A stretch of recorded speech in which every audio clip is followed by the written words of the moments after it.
Hello दोस्तों, कैसे हो? आई होप आप सब बढ़िया होंगे, मस्त होना भी चाहिए। दोस्तों, बिहार पुलिस का ये प्रैक्टिस सेट आपको 2 रहेगा, ठीक है? इससे पहले हमने एक करवा चुके हैं।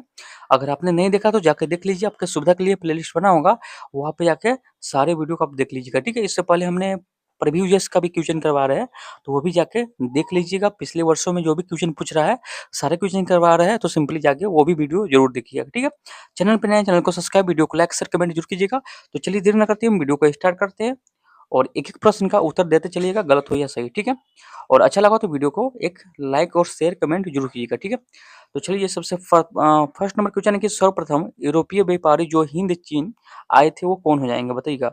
सर्वप्रथम यूरोपीय व्यापारी जो हिंद चीन आए थे वो कौन हो जाएंगे? तो याद रखिएगा, पुर्तगाली हो जाएगा। ऑप्शन नंबर सी पुर्तगाली हो जाएंगे। पुर्तगाली ऐसे यूरोपीय व्यापारी थे जो सबसे पहले हिंद चीन आए थे।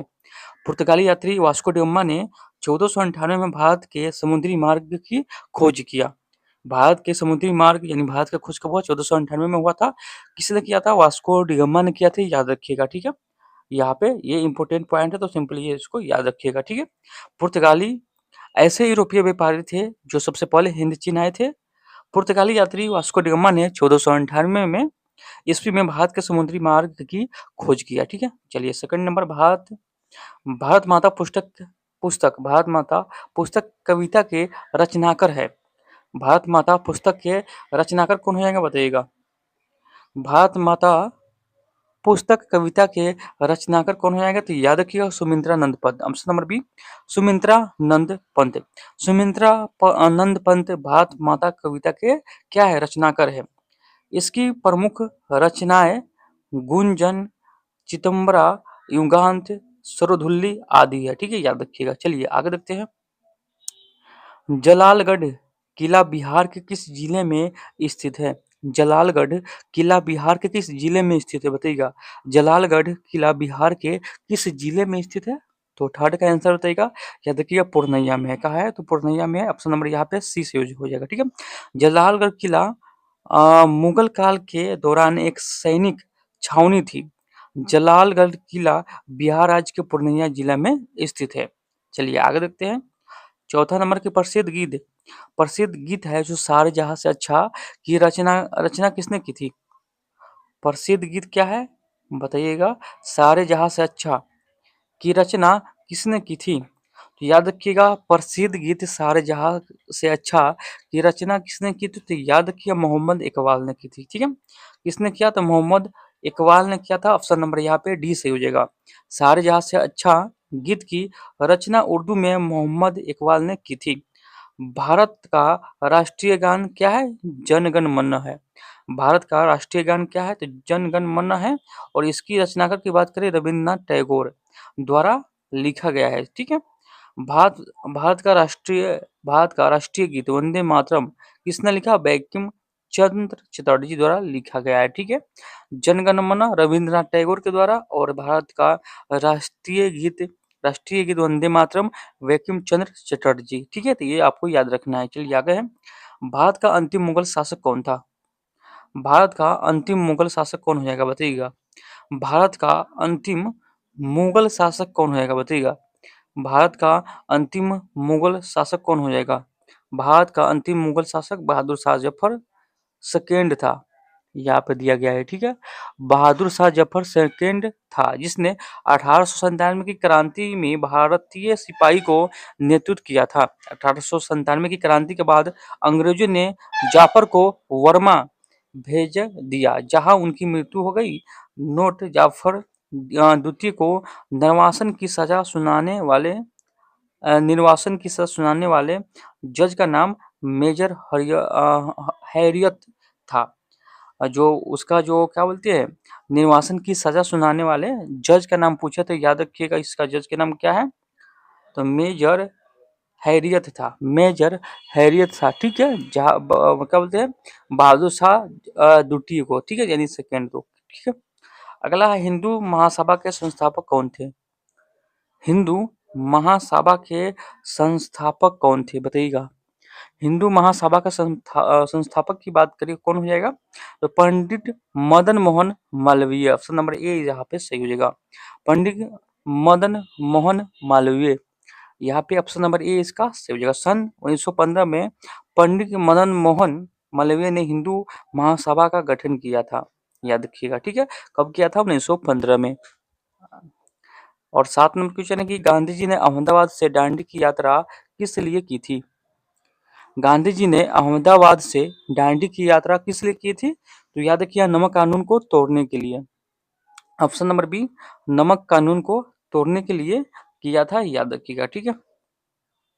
अगला देखते हैं, उससे पहले हम व्याख्या देखते हैं। महात्मा गांधी की 11 सूत्री मांगों का अंग्रेज सरकार द्वारा अनदेखी करने पर गांधी जी 22 मार्च 1930 को अहमदाबाद के साबरमती आश्रम से 5 अप्रैल 1930 दांडी नामक स्थान तक दांडी या नमक यात्रा निकाली, 5 अप्रैल 1930 को, ठीक है। चलिए आगे देखते हैं।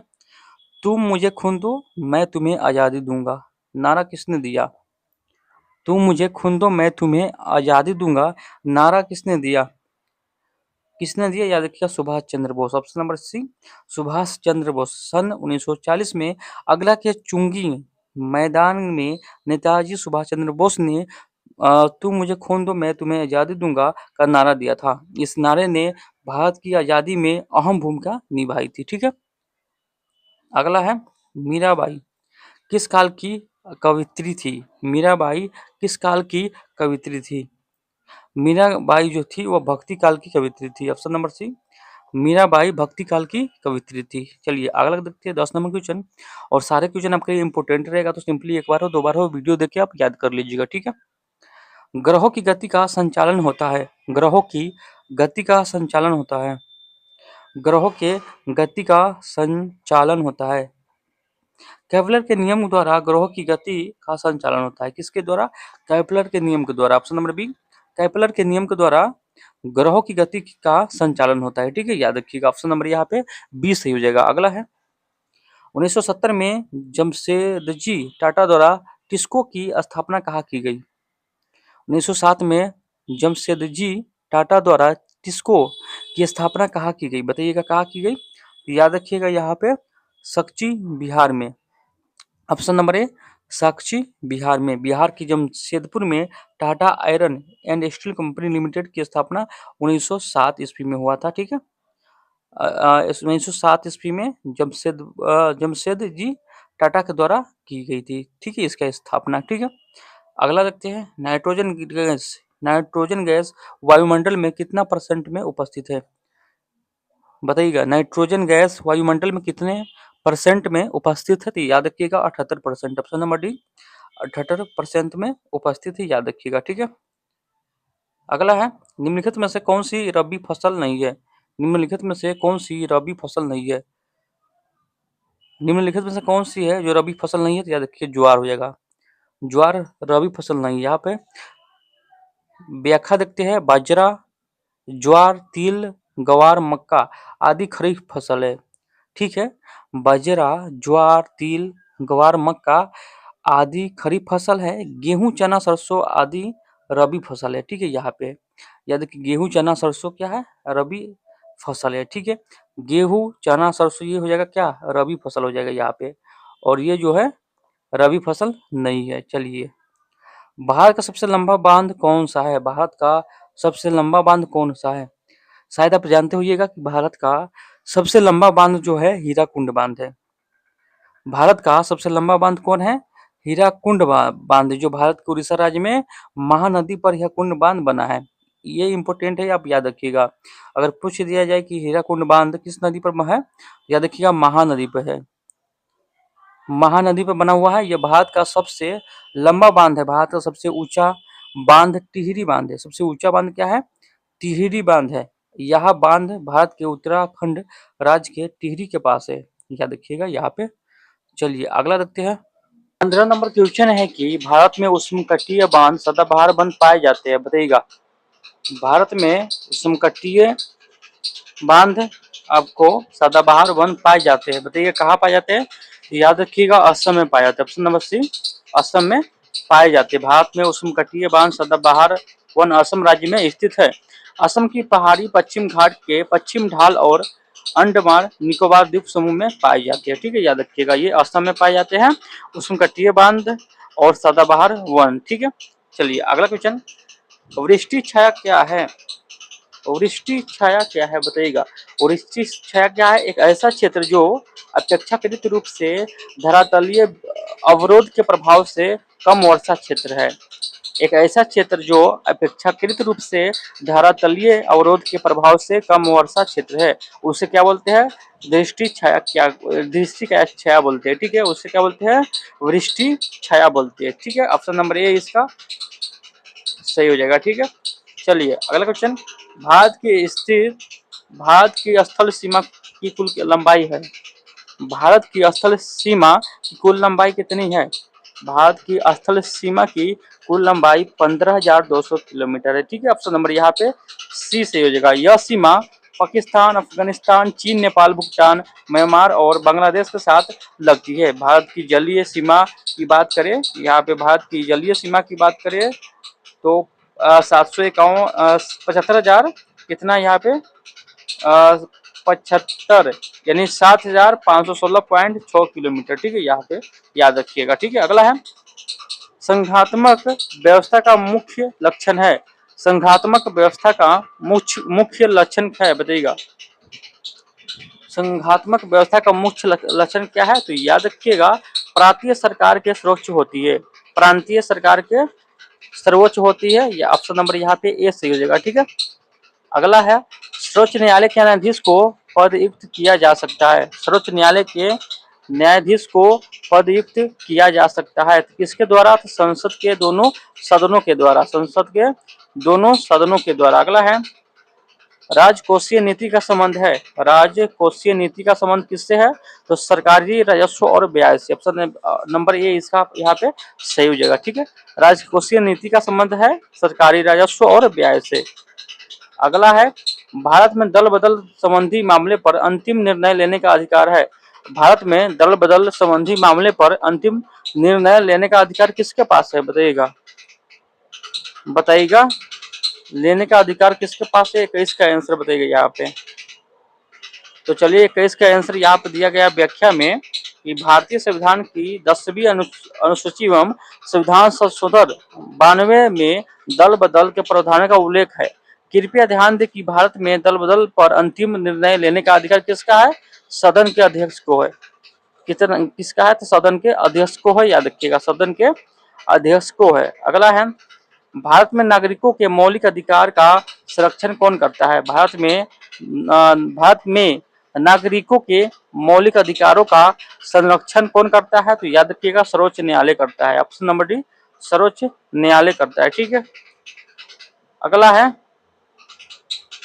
भारत के राष्ट्रपति पर महाभियोग चलाने की प्रक्रिया किस अनुच्छेद के तहत की जा सकती है? भारत के राष्ट्रपति पर महाभियोग चलाने की प्रक्रिया किस अनुच्छेद के तहत की जा सकती है? याद रखिएगा, अनुच्छेद 61 हो जाएगा यहाँ पे।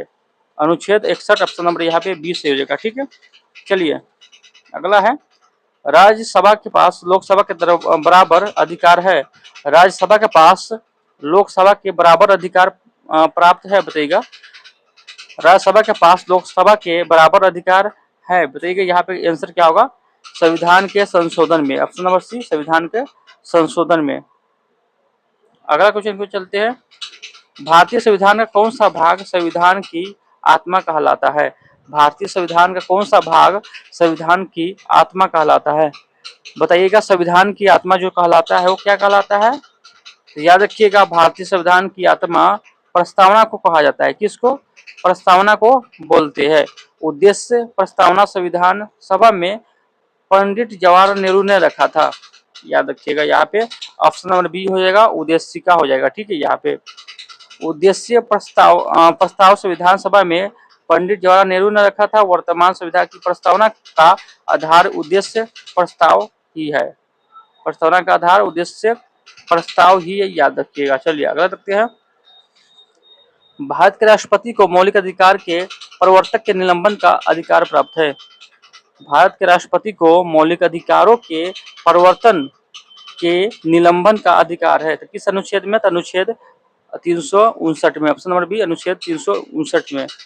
चलिए आगे देखते हैं, भारत में पंचायती राज संस्थाओं की स्थापना डैश संविधान निर्देशानुसार हुई है, बताइएगा। यहाँ पे आंसर क्या होगा, भारत में पंचायती राज संस्थाओं की स्थापना डैश डैश संविधानिक निर्देश अनुसार हुई है, बताइएगा 27 का आंसर क्या होगा। 27 का बताइएगा, 27 का याद रखिएगा, यहाँ पे हो जाएगा कौन सा, ऑप्शन नंबर सी, नीति निर्देशक सिद्धांतों से, ऑप्शन नंबर यहाँ पे सी से हो जाएगा, ठीक है। चलिए अगला देखते हैं। भारत की संसद में निम्नलिखित शामिल है, भारत की संसद में निम्नलिखित शामिल है, तो कौन है, तो लोकसभा शामिल है, राज्यसभा और राष्ट्रपति शामिल है। यहाँ पे ऑप्शन नंबर ए इसका सही हो जाएगा। अगला है, पंचायत की वित्तीय स्थिति की समीक्षा कौन करता है, पंचायत की वित्तीय स्थिति की समीक्षा कौन करता है, बताइए कौन करता है, राज्य के वित्तीय आयोग, ऑप्शन नंबर सी, राज्य वित्तीय आयोग करता है, ठीक है, राज्य वित्तीय आयोग करता है। पंचायत की वित्तीय स्थिति की समीक्षा कौन करता है, तो राज्य की वित्तीय आयोग, ठीक है। अगला है, भारतीय संविधान के आर्टिकल 326 के अनुसार हर राज्य के विधानसभा और विधान परिषद के चुनाव वयस्क मताधिकार के आधार पर होंगे। वयस्क मताधिकार से तात्पर्य है कि प्रत्येक भारतीय नागरिक की उम्र चुनाव में भाग लेने के लिए कितना वर्ष कम से कम होनी चाहिए, तो कितना वर्ष होना चाहिए कम से कम, या देखिएगा 18 वर्ष, ऑप्शन नंबर ए 18 वर्ष होनी चाहिए। आप चुनाव में भाग ले सकते हैं, 18 वर्ष के कम से कम आपका उम्र होना चाहिए। अगला है, विदेशी निवेश कहलाता है, विदेशी निवेश कहलाता है, विदेशी निवेश कहलाता है, क्या कहलाता है, बहुराष्ट्रीय निगमों द्वारा किया गया निवेश, बहुराष्ट्रीय निगमों द्वारा किया गया निवेश विदेशी निवेश कहलाता है, ठीक है। अगला है, किस उत्पाद के लिए हॉलमार्क का उपयोग होता है, किस उत्पाद के लिए हॉलमार्क का उपयोग होता है, जो ज्वेलरी के लिए, ठीक है, ज्वेलरी यानी सोना और चांदी ये सब होता है, गहना के लिए याद रखिएगा, ठीक है। किस उत्पाद के लिए हॉलमार्क का उपयोग होता है, तो ज्वेलरी के लिए होता है, ठीक है। ज्वेलरी के उत्पादन के लिए हॉलमार्क का उपयोग होता है। ज्वेलरी उत्पादन प्लेटिनम, स्वर्ण, रजत आदि के बने होते हैं। हॉलमार्क उनकी गुणवत्ता प्रमाणित करने के लिए लगाई जाती है, ठीक है, यानी ये जो ओरिजिनल है या डुप्लीकेट है इसलिए ये लगाया जाता है हॉलमार्क, ठीक है। चलिए आगे देखते हैं 33 नंबर क्वेश्चन, और 33 नंबर क्वेश्चन है कि उस एजेंसी का नाम जिसके मार्फत सरकार बफर स्टॉक के लिए खदान खरीदती है वह है, उस एजेंसी का नाम जिसके मार्फत सरकार बफर स्टॉक के लिए खदान खरीदती है, बताइएगा कौन हो जाएगा, भारतीय खाद्य निगम, ऑप्शन नंबर है भारतीय खाद्य निगम। अगला क्वेश्चन को चलते हैं, यहाँ पे स्थापना की बात करें, यहाँ पे खाद्य निगम अधिनियम 1964 के तहत 1965 में एक वैधानिक निकाय के रूप में भारतीय खाद्य निगम का गठन हुआ था, ठीक है। चलिए आगे है, भारत सरकार की तरफ से करेंसी नोट कौन सी एजेंसी जारी करती है, भारत सरकार की तरफ से करेंसी नोट कौन सी एजेंसी जारी करती है, तो याद रखिए भारतीय रिजर्व बैंक, जिसको आरबीआई बोलते हैं, आरबीआई बोलती है उसको भारतीय रिजर्व बैंक बोलते हैं, ठीक है, ठीक है। और इसकी स्थापना की बात करें तो यह 1 अप्रैल 1935 में हुई थी, याद रखिएगा। इस बैंकों का बैंक कहा जाता है, इसकी स्थापना 1 अप्रैल 1935 को हुआ था, ठीक है, याद रखिएगा। अगला है, सामाजिक न्याय का दर्शाता है, सामाजिक न्याय क्या दर्शाता है, तो सामाजिक न्याय जो दर्शाता है वो बिना किसी सामाजिक भेदभाव के सभी नागरिकों के साथ समान व्यवहार करना, ये दर्शाता है। सामाजिक न्याय क्या कहलाता है, तो बिना किसी भेदभाव के, बिना किसी सामाजिक भेदभाव से सबके साथ अच्छा से पेश आना, सबके साथ अच्छा से समान व्यवहार करना, समान इज्जत करना, ये सब आपको सामाजिक न्याय के अंतर्गत आता है, ठीक है। अगला क्वेश्चन, किस क्षेत्र में कामगार को रोजगार की सुरक्षा मिलती है, किस क्षेत्र में कामगार को रोजगार की सुरक्षा मिलती है, तो किस क्षेत्र में, संगठित क्षेत्र में, ऑप्शन नंबर ए संगठित क्षेत्र में। चलिए अगला देखते हैं, किसी वस्तु का मूल्य निर्धारित होती है, किसी वस्तु का मूल्य निर्धारित होती है, किसी वस्तु का मूल्य निर्धारित होती है मांग एवं पूर्ति दोनों के द्वारा, मांग एवं पूर्ति दोनों के द्वारा, यानी पूर्ति के द्वारा और मांग के द्वारा, दोनों के द्वारा, ठीक है, पूर्ति एवं मांग दोनों के द्वारा होता है, यहाँ पे ऑप्शन नंबर सी से हो जाएगा, ठीक है, याद रखिएगा। अगला है, डाइजेस्ट आर्थिक स्थिति को प्रभावित करने के लिए सरकार व्यय और कर नीति का उपयोग है, डाइजेस्ट आर्थिक स्थिति को प्रभावित करने के लिए सरकार व्यय और कर नीतियों का उपयोग है, तो याद रखिएगा राजकोषीय नीति, ऑप्शन नंबर डी राजकोषीय नीति। अगला क्वेश्चन 39 नंबर क्वेश्चन आपके स्क्रीन पर बताइएगा। आर्थिक विकास में शामिल है, आर्थिक विकास में शामिल है, आर्थिक विकास में शामिल क्या है? तो केवल प्रति व्यक्ति आय में वृद्धि, केवल प्रति व्यक्ति आय में वृद्धि यहाँ पे आर्थिक विकास में शामिल है। अगला है निम्न में से कौन सा गैर पारंपरिक ऊर्जा का स्रोत है? निम्न में से कौन गैर पारंपरिक ऊर्जा का स्रोत है? याद रखिएगा वायु हो जाएगा, ऑप्शन नंबर सी वायु हो जाएगा। ठीक है, बाकी सब क्या है? बाकी सब क्या है? चलिए बताते हैं यहाँ पे। गैर पारंपरिक ऊर्जा पवन ऊर्जा, जल विद्युत, बायोगैस, हाइड्रोजन, समुद्री ऊर्जा, भू तापीय ऊर्जा। अतः यह विकल्प में दी गई गैस एक पारंपरिक ऊर्जा है, याद रखिएगा। ठीक है, यहाँ पे पूछ रहा है पारंपरिक ऊर्जा का स्रोत है, तो यहाँ पे हो जाएगा कौन सा? ऑप्शन नंबर सी वायु हो जाएगा। ठीक है, ग्रामीण महिला के बीच बचत को बढ़ाने देने क्या है? ग्रामीण महिला के बीच बचत को बढ़ावा देने का निम्न में से कौन सी योजना उद्देश्य है? तो महिला समृद्धि योजना, ऑप्शन नंबर सी महिला समृद्धि योजना। अगला है सीआरपीएफ का निम्नलिखित में से वह कौन सा विशेष विंग है जो दंगों जैसी स्थिति से निपटने के लिए बनाया गया है? बताइएगा कौन सा है यहाँ पे बनाया गया है? कौन सा विशेष विंग है जो दंगों जैसी स्थिति से निपटने के लिए बनाया गया है?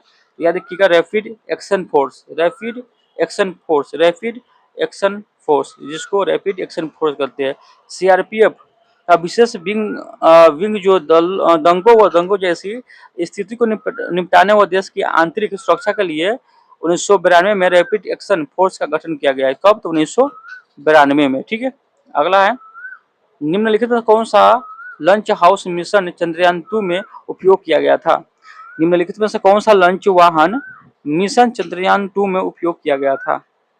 तो कौन हो जाएगा? तो याद रखिएगा GSLV MK3 से चंद्रमा पर चंद्रयान 2 भेजा गया था, यानी ऑप्शन नंबर यहाँ पे ए सही हो जाएगा। ठीक है, और यहाँ पे पूछ रहा है कुछ जानकारी और भी यहाँ से मिलेगा।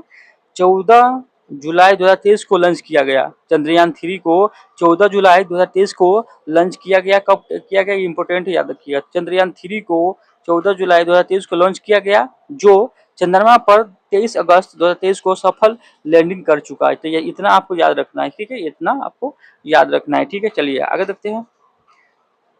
निम्नलिखित में से किस तारीख को अंतर्राष्ट्रीय शांति दिवस के रूप में मनाया जाता है? निम्नलिखित में से किस तारीख को अंतर्राष्ट्रीय शांति दिवस के रूप में मनाया जाता है? याद रखिए 21 फरवरी को, ऑप्शन नंबर बी 21 फरवरी को। ठीक है, यहाँ पे देखते हैं व्याख्या में, यहाँ पे आपको तारीख दिया गया है, यहाँ पे दिवस 15 सितंबर को क्या है? तो अंतर्राष्ट्रीय लोकतंत्र दिवस बोलते हैं यहाँ पे। ठीक है, अंतर्राष्ट्रीय लोकतंत्र कब मनाते हैं? तो 15 सितंबर को मनाते हैं। 21 सितंबर को अंतर्राष्ट्रीय शांति दिवस, 21 सितंबर को अंतर्राष्ट्रीय शांति दिवस, और 2 सितंबर को विश्व नारियल दिवस, और 28 सितंबर को विश्व रेबीज दिवस मनाते हैं। तो ये भी आपको याद करने की जरूरत है। ठीक है, चलिए आगे देखते हैं 45 नंबर क्वेश्चन। याद रखिए 45 नंबर क्वेश्चन बोल रहा है कि ग्रैमी अवार्ड निम्नलिखित में से किस क्षेत्र में योगदान के लिए प्रदान किए जाते हैं? ग्रैमी अवार्ड निम्नलिखित में से किस क्षेत्र में योगदान के लिए प्रदान किए जाते हैं? तो याद रखिएगा संगीत के लिए, ऑप्शन नंबर सी संगीत के लिए प्रयोग होता है। चलिए अगला है निम्नलिखित में से कौन सी सेना जो भारत सरकार की महत्वपूर्ण एजेंसी में से है 1982 से वार्षिक कैलाश मानसरोवर यात्रा का सफल संचालन में शामिल होती रही है? तो कौन सा सेना हो जाएगा? या देखिए ITBP, जिसको बोलते हैं भारतीय तिब्बत सीमा पुलिस बल, जिसको ITBP बोलते हैं। ऑप्शन नंबर यहाँ पे सी से हो जाएगा। ठीक है, अगला है यहाँ पर स्थापना कब हुआ? तो याद रखिए शामिल होती है, जिसकी स्थापना 24 अक्टूबर 1962 में हुआ था। ठीक है, और इसका मुख्यालय क्या है? तो नई दिल्ली है। यहाँ पे इसका मुख्यालय क्या है? नई दिल्ली है। वो आदर्श वाक्य शौर्य दृढ़ता कर्मनिष्ठा है। चलिए आगे देखते हैं। आगे जो क्वेश्चन है आपके स्क्रीन पे है कि निम्नलिखित में से किस देश ने दुनिया का प्रथम तैरता हुआ परमाणु संयंत्र बनाया? निम्नलिखित में से किस देश ने दुनिया का प्रथम तैरता हुआ परमाणु संयंत्र बनाया? कौन हो जाएगा? तो रूस हो जाएगा, ऑप्शन नंबर डी और रूस हो जाएगा। ठीक है, अगला है नियोन लैंप का आविष्कार डैश डैश द्वारा किया गया था? नियोन लैंप का आविष्कार डैश डैश के द्वारा किया गया था, बताइएगा। नियॉन लैंप का आविष्कार रेडियस द्वारा किया गया था? याद रखिएगा जॉर्डन क्लाइवुड के द्वारा। ऑप्शन नंबर ए जॉर्डेस क्लाइवुड के द्वारा, ठीक है, याद रखिएगा। चलिए आगे देखते हैं। यहाँ पे दिया गया है आपको वैज्ञानिक के नाम कुछ आविष्कारों दिया गया है, ठीक है। तो यहाँ पे मोबाइल फोन का आविष्कार मार्टिन कूपर, और प्रथम कृत्रिम प्रशीतन प्रणाली का आविष्कार किसने किया? विलियम कुलेन किया था, ठीक है। और जोडेस क्लाउड ने नियॉन लैंप का आविष्कार किया, और समुअल कोल्ट ने रिवॉल्वर का आविष्कार किया। यहाँ पे रिवॉल्वर का आविष्कार किया समुअल कोल्ट ने। मार्टिन कपूर ने मोबाइल फोन का आविष्कार किया। ये सब आपको याद रखिएगा, ठीक है। आगे देखते हैं। दांत की वर्धित छवि को देखने के लिए दांत चिकित्सक द्वारा डायरेक्ट का उपयोग किया जाता है, बताइएगा। दांत की वर्धित छवि को देखने के लिए दांत चिकित्सकों द्वारा डायरेक्ट का उपयोग किया जाता है।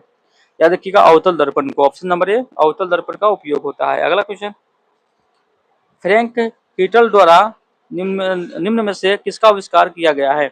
फ्रैंक हीटल द्वारा निम्न में से किसका आविष्कार किया गया है, बताइएगा। तो याद रखिएगा जेट इंजन को, जेट इंजन का आविष्कार किया गया है। 51 नंबर क्वेश्चन है कि फ़ारेनहाइट में जल का क्वथनांक डैश होगा, बताइएगा। फ़ारेनहाइट में जल का जो क्वथनांक होगा वो कितना होगा? याद रखिएगा 12.12 डिग्री क्या होगा? एफ, याद रखिएगा, ठीक है। यानी फ़ारेनहाइट में जल का क्वथनांक इतना, वो गलनांक इतना होता है, ठीक है, याद रखिएगा। डैश का प्रयोग हवा के बल और वेग को मापने के लिए किया जाता है। डैश का प्रयोग हवा के बल और वेग को मापने के लिए किया जाता है। तो एनीमोमीटर का किया जाता है, ठीक है। एनीमोमीटर का किया जाता है। अगला है मीटर इधर है और कुछ यहाँ पे मापन है, ठीक है। स्पीडोमीटर का जो प्रयोग होता है तो चाल मापने के लिए होता है, ठीक है। इलेक्ट्रोमीटर का दूध का घनत्व मापने के लिए होता है। थर्मोमीटर का होता है मानव सामग्री का तापमान मापने के लिए। और एनीमोमीटर पवन जिसको हवा बोलते हैं वेग मापने के लिए होता है, ठीक है। यानी ये जितने भी है ये सारे आपको याद रखना होगा, ठीक है। अगला है 53 नंबर, एंटीबायोटिक पेनिसिलिन की खोज किसने की थी? एंटीबायोटिक पेनिसिलिन की खोज किसने की थी? तो याद किया अलेक्जेंडर फ्लेमिंग ने, ठीक है। अलेक्जेंडर फ्लेमिंग ने, ठीक है। ऑप्शन नंबर यहाँ पे बी सही हो जाएगा, ठीक है। और यहाँ पे खोज करता है और यहाँ पर खोज है, ठीक है। अलेक्जेंडर फ्लेमिंग एंटीबायोटिक पेनिसिलिन का खोज किया था। अलेक्जेंडर ग्रहम बेल ने टेलीफोन का खोज किया था। लुई पाश्चर ने पाशुकरण की, काफी इंपोर्टेंट क्वेश्चन यहाँ पे है ये वाला जो है आपको, पाशुकरण। लुई पाश्चर पाशुकरण का खोज किया था। और आर्किमिडीज ने पेंच पंप का आविष्कार किया था, ठीक है। अगला है बेक का सूत्र, बताइएगा। बेक का सूत्र क्या है? बेक का सूत्र बताइएगा। बेक का सूत्र आपको विस्थापन या विस्थापन समय है, ठीक है, याद रखिएगा। बेक का जो सूत्र होगा विस्थापनमय समय होगा, ठीक है, याद रखिएगा। यहाँ पे बेक का सूत्र होगा विस्थापन समय, और चाल का होगा दूरी बटे समय। और दूरी का सूत्र होगा चाल गुने समय, और समय का सूत्र होगा दूरी बटे चाल, ठीक है, याद रखिए। अगला है सर्वोच्चतम गुणत्व वाला कोयला जिसमें 80% से 95% कार्बन होता है वो क्या होता है? तो एंथ्रोसाइड कहलाता है, ठीक है, एंथ्रोसाइड होता है। अगला है डायडस को छोड़कर निम्नलिखित में से सभी संघन बहुलक है। डायडस को छोड़कर निम्नलिखित में से सभी संघन बहुलक है, तो क्या हो जाएगा? पॉलीप्रोपिलीन। ऑप्शन नंबर यहाँ पे 20 से हो जाएगा, ठीक है। अगला है मेनोमर कप्रोलेक्ट का किस बहुलक से प्राप्त करने के लिए बहुलीकरण किया जाता है? तो याद रखिएगा नाइलॉन 6, ठीक है, याद रखिएगा। अगला है CaSO4 2HO2 का रासायनिक सूत्र है। ये किसका रासायनिक सूत्र है, बताइएगा। ये जो सूत्र है वो किसका रासायनिक सूत्र है? तो याद रखिएगा ये रासायनिक सूत्र किसका है? तो याद रखिएगा इस किनका रासायनिक सूत्र है? तो याद रखिएगा जिप्सम का है, जिप्सम का है, याद रखिएगा, ठीक है। अगला है निम्नलिखित में से कौन सा विकल्प निष्क्रिय गैस नहीं है? निम्नलिखित में से कौन सा विकल्प निष्क्रिय गैस नहीं है? तो याद क्लोरीन हो जाएगा, ठीक है। अगला है हरित ग्रह प्रभाव किस गैस के अधिक मात्रा में होने से बढ़ता है? हरित ग्रह प्रभाव किस गैस के अधिक मात्रा में होने से बढ़ता है? तो याद रखिएगा कार्बन डाइऑक्साइड, ठीक है। अगला है, वायुमंडल में कौन सी गैस सबसे ज्यादा होती है? वायुमंडल में कौन सी गैस सबसे ज्यादा होती है? तो आप जानते हैं वायुमंडल में जो सबसे ज्यादा गैस आपको होता है वो नाइट्रोजन होता है, ठीक है। और नाइट्रोजन यहाँ पे देखिएगा, परसेंट देखिएगा नाइट्रोजन का, 78.08% है, ठीक है। और ऑक्सीजन का देखिएगा तो यहाँ देखिएगा 20.95 है, यहाँ पे सारे दिया गया है, यहाँ पे गैस और यहाँ पे मात्रक दिया गया है, ठीक है। अगला है, निम्नलिखित में से कौन सा अंग अप्रयुक्त या क्षतिग्रस्त विषाणु को हटाने में सक्षम है? तो कौन सा हो जाएगा? तिल्ली हो जाएगा, ऑप्शन नंबर सी तिल्ली। अगला है, मृत जीवों और जानवरों को खाद मिट्टी में परिवर्तित करने वाला सूक्ष्म जीवों को किस नाम से जाना जाता है? मृत जीवों और जानवरों को खाद मिट्टी में परिवर्तित करने वाले सूक्ष्म जीवों को किस नाम से जानते थे? याद रखिए, अपघटन करने वाले, ऑप्शन नंबर डी अपघटन करने वाले के नाम से जानते, याद रखिएगा। अगला है, विषाणु के कारण निम्न में से कौन सी बीमारी होती है? विषाणु के कारण निम्न में से कौन सी बीमारी होती है? तो याद रखिएगा, खसरा, ट्रिकोमा, हेपेटाइटिस, यानी उपयुक्त में से सभी हो जाएगा। अगला है, निम्नलिखित में से कौन सा मानव रोग बैक्टीरिया के कारण उत्पन्न होता है? बताइएगा, निम्न में से कौन सा रोग मानव रोग बैक्टीरिया के कारण उत्पन्न होता है? बताइएगा, बैक्टीरिया के कारण कौन सा रोग उत्पन्न होता है? बताइएगा, बैक्टीरिया के कारण कौन सा रोग उत्पन्न होता है? तो याद रखिएगा, अन्न ज्वार, या मानव रोग में अन्न ज्वार रोग बैक्टीरिया का कारण होता है, जो सामान्यतः खराब भोजन करने से होता है, ठीक है। अगला है, मनुष्य की आंख का रंग आंख के डायडस में स्थित रंग द्रव्य पर निर्भर करता है। मनुष्य की आंख का रंग आंख के डायडस पे, मतलब डायडस में स्थित रंग द्रव्य पर निर्भर करता है। तो याद रखिएगा, आयरिन, ऑप्शन नंबर ए आयरिन, आयरिस हो जाएगा, ठीक है। अगला है, उस वाहिनी का चयन करे जो मूत्राशय से मूत्र को शरीर से बाहर ले जाती है। उस वाहिनी का चयन करे जो मूत्राशय से मूत्र को शरीर से बाहर ले जाती है। तो कौन हो जाएगा? यूरेथ्रा हो जाएगा, ऑप्शन नंबर ए यूरेथ्रा हो जाएगा। अगला है, यूनिवर्सल टीकाकरण कार्यक्रम के रूप में केंद्रीय स्वास्थ्य मंत्रालय ने डायबिटीज के विरुद्ध दोहरे संरक्षण के लिए एकल टीके का शुभारंभ किया। तो याद रखिएगा, खसरा और रूबेल, ऑप्शन नंबर ए खसरा और रूबेल। अगला है, मनुष्य में पित्त का उत्पादन किस अंग से होता है? मनुष्य में पित्त का उत्पादन किस अंग से होता है? तो याद रखिएगा, जिगर से होता है, ऑप्शन नंबर सी जिगर से होता है। मनुष्य की सबसे बड़ी ग्रंथि की नाम बताए तो जिगर यानी लीवर हो जाएगा, ठीक है। मनुष्य की सबसे बड़ी ग्रंथि लीवर हो जाएगा, जिससे मनुष्य ने पित्त का उत्पादन होता है। चलिए अगला है, यहाँ पे मैथ का क्वेश्चन है, ठीक है। यहाँ पे आपको यहाँ पे ऑप्शन नंबर सी से होगा, ठीक है। यहाँ पे ऑप्शन नंबर कौन हो जाएगा? ऑप्शन नंबर यहाँ पे सी हो जाएगा, ठीक है। चलिए कुछ मैथ का क्वेश्चन छोड़ते हैं और आगे बढ़ते हैं। आगे जो है, और इसका पीडीएफ आपको टेलीग्राम पे मिलेगा, ठीक है। तो सारे क्वेश्चन को आप बना लीजिएगा, ठीक है। यहाँ पे बोला है कि अतिथि के लिए चाय लाओ। इस वाक्य में अतिथि के लिए में कौन सा कारक है? तो याद रखिएगा, संप्रदाय कारक है, ठीक है। और यहाँ पर बोला गया है, प वर्ग का उच्च स्थान कहाँ से है? बताइएगा, प वर्ग का उच्च स्थान जो है ओट से है, ठीक है। प अब बोलने से, उच्चारण करने से पता चल रहा है ना, ओट से है। अगला है, अगला जो आपके स्क्रीन पे क्वेश्चन है, चलिए उसको लाते हैं।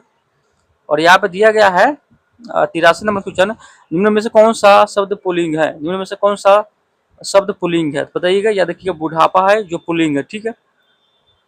अगला है, निम्नलिखित वाक्यों में कौन सा मिश्र वाक्य है? निम्नलिखित वाक्य में कौन सा वाक्य है जो मिश्र है? तो याद रखिएगा, जो छात्र परिश्रम करेगा उन्हें अवश्य सफलता मिलेगी, ये मिश्र साथ, ठीक है। ऑप्शन नंबर यहाँ पे डी से हो जाएगा। अगला है, दो शब्दों या वाक्य जोड़ने वाले शब्द कौन से शब्द होते हैं? दो शब्द या वाक्यों को जोड़ने वाले शब्द कौन से शब्द होते हैं? तो याद रखिएगा, समुच्चयवाचक बोलते हैं, ठीक है। अगला है, निम्नलिखित शब्दों में से शुद्ध शब्द है, निम्नलिखित शब्दों में कौन शुद्ध शब्द है? तो याद रखिएगा, स्मरण। आई आई यू को क्या कहा जाता है? तो क्या बोलते हैं? याद रखिएगा, हस्वर्ग ह्रस्व स्वर्ण वर्ण बोलते हैं, ठीक है। यहाँ पे दिया गया है, इसका डिफिनेशन दिया गया है कि अ यू को हस्वर्ग स्वर कहते हैं। जिन स्वर के उच्चारण में कम समय लगता है उसे हस्वर्ग स्वर कहते हैं, ठीक है। क्या अस्वर्ग ध्वनि आ और ओ के बीच की ध्वनि है? याद रखिए नहीं है। ठीक है, अगला है, अगला जो क्वेश्चन आपके स्क्रीन पर बताइएगा, इसका आंसर क्या होगा कि रूस ने अफ्रीका में अपना पहला नौसैनिक बेस बनाने के लिए किस देश के साथ ऐतिहासिक समझौता किया है? बताइएगा। रूस ने अफ्रीका में अपना पहला नौसैनिक बेस बनाने के लिए किस देश के साथ ऐतिहासिक समझौता किया है? तो याद रखिए सूडान के साथ। ऑप्शन नंबर सी, सूडान के साथ। आपको 5 से 10 क्वेश्चन आपको करंट अफेयर से भी पूछा जाता है, काफी मतलब कभी कभी ज्यादा भी पूछ देता है। ठीक है, यहाँ पे दिया गया है, यहाँ पे आपको दिया गया है, सॉरी सॉरी, यहाँ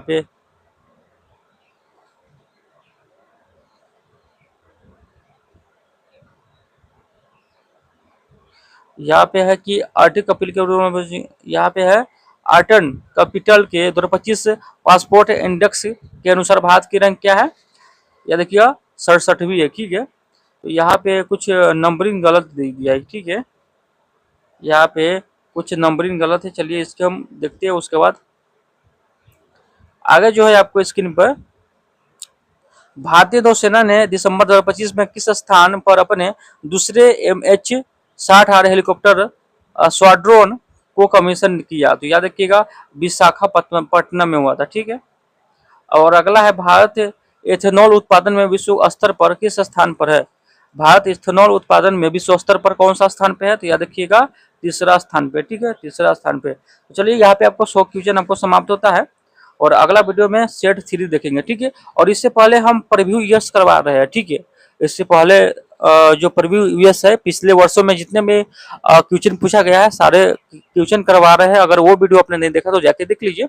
और इससे पहले हमने प्रैक्टिस सेट 1 करवा चुके हैं। ठीक है, और ये 2 रहेगा। ठीक है, तो इससे पहले 1 नहीं देखे तो जाके देख लीजिए, प्ले लिस्ट बना होगा, जाके देख लीजिएगा। और पीडीएफ आपको टेलीग्राम पर मिलेगा। ठीक है, पीडीएफ टेलीग्राम पर मिलेगा, तो अपने दोस्त के साथ शेयर कीजिए और ज्यादा से ज्यादा सपोर्ट कीजिए अपने भाई को। तो चलिए फिर एक नए वीडियो के साथ में, तो जय हिंद, जय भारत।